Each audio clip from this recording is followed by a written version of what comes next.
জামাত ইসলাম তো 18টির বেশি আসন কখনো পায়নি, কিন্তু সেই জায়গা থেকে ক্ষমতায় যাবে আমরা জামাত নেতার মুখে এটাও শুনছি যে কোনো সিট ঢাকায় আমরা দেব না, এরকম কথা আমরা শুনেছি। তাহলে আসলে বিষয়টা কি, মানে ভোট হঠাৎ করে জামাত ইসলামে এত আসবে বলে আপনারা কেন মনে করছেন? ম্যাজিকটা কোথায়? আচ্ছা, প্রথম কথা হলো আমার ভাই যেটা বললেন যে হ্যাঁ অনলাইন পোল বোধহয় প্রথম আলোটা ছিল, তাই না? ওটাতে ওদের একটা ড্রাস্টিক ছিল। আর যাই হোক, ওটা বিষয় না। এখানে যেটা বললেন শোনেন, আপনি যদি ক্ষমতায় যেতে চান আপনাকে প্রথমে বিশ্বাস করতে হবে আপনি ক্ষমতায় যাবেন।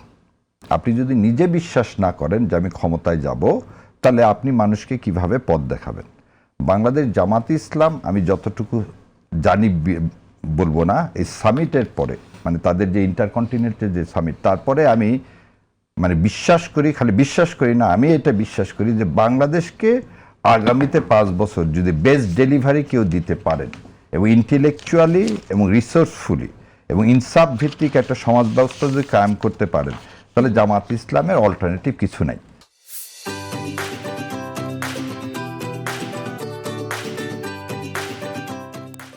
That is my perception. কেন এই কথাগুলো বললাম? যে বাংলাদেশ জামাত ইসলাম 4-5টা কথা বলছেন, তার মধ্যে একটা হচ্ছে, প্রথম জিনিস হচ্ছে দুর্নীতি। তারপরে কি বলছেন যে কর্মক্ষম করতে হবে লোককে, এবং কেমন করে করা হবে, কিভাবে করা হবে, রিসোর্সটা কোথায় থেকে আসবে। এটা এরকম না যে আমি ফ্যামিলি কার্ড দিব, ধরে নেন বললাম 2 লাখ কোটি টাকা আমার দরকার প্রতি মাসে ফ্যামিলি কার্ডে, এইভাবে কিন্তু দেয়নি। ওই দিন প্রতিটা প্রজেকশনে বলা হয়েছে কোনটা কি, এবং উইমেন এম্পাওয়ারমেন্ট কিভাবে করা হবে, কেমন করে করা হবে, ইন ডিটেলস ইজ দেয়ার। খালি তাই না, আপনি কি মনে করেন যে আগে শেষ করে দিব, খালি তা না, ওখানে যারা উপস্থিত ছিলেন they are the finest people of our country, এবং যারা অনেকেই সেদিন যারা এনবিআর এর চেয়ারম্যান, এক্স সেক্রেটারিরা, বিভিন্ন ইউনিভার্সিটির প্রফেসররা যারা এসছেন, তারা ডেডিকেশন বছরের পর বছর দিয়ে এসে আজকে যে জায়গায় গেছে।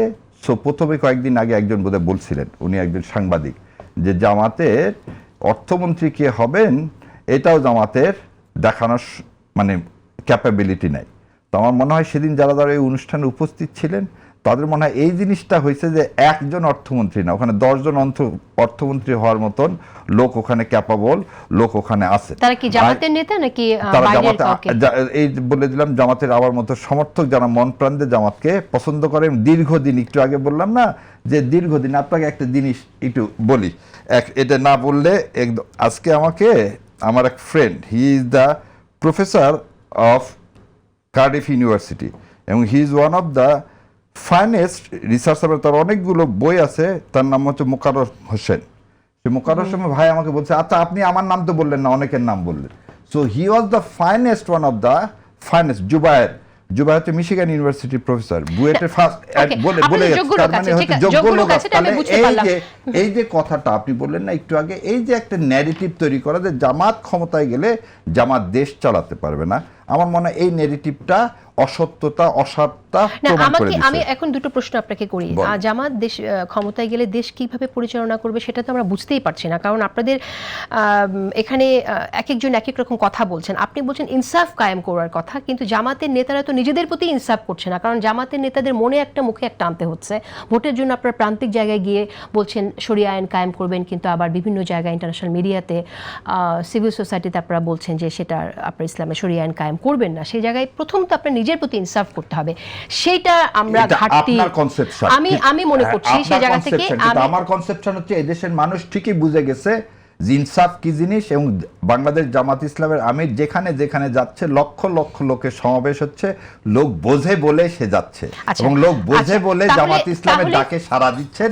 ইনশাআল্লাহ আগামী এটা লোকের মধ্যে ছেড়ে দেয়। ভোটে যদি ভাবে যে আপনি ইনসাফ করতেছে না, নিজেদের মধ্যে দ্বিচারিতা আছে, জামাতের ভোট দিবে না।